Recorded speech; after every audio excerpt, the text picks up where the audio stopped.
If there's one factor that I've enjoyed more than anything else about being a vet, that is that I think that I see the best half of society.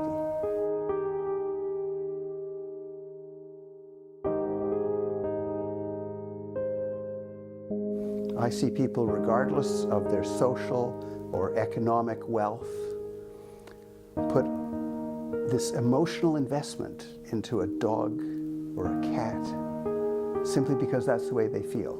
I'm one of those lucky guys who ended up doing a day job that I find enjoyable. So I like being a clinical vet 4 days a week. So I write for 3 days. I started jotting down things.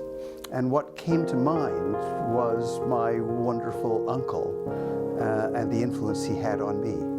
I had a handsome, physically fit, austere father. But I had the good fortune to have an uncle who I could confide in about anything. So I wanted to write about that, about how we had this relationship when we were very young that I'm sure influenced who I am and what I do.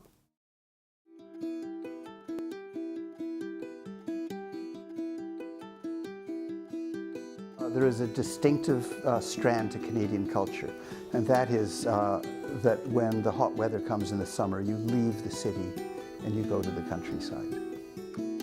Having a summer house wasn't something that only the elite can do.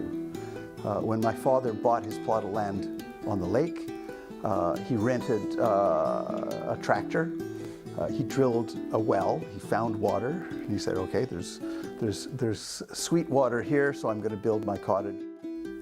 My children didn't have the freedom that I had. My grandchildren certainly don't have the freedom that I had as a child. In 1954, my parents would allow me as a 10-year-old to go off for the day. But we were allowed to do that because that's simply the way life was. I'm nostalgic for that. I know that my son Ben, for example, wants his children to have that type of experience. And it's interesting when I hear my son talk about the influences on his life. He says his summers at the lake in Canada were formative for him, that he had a freedom there that he didn't have here in England.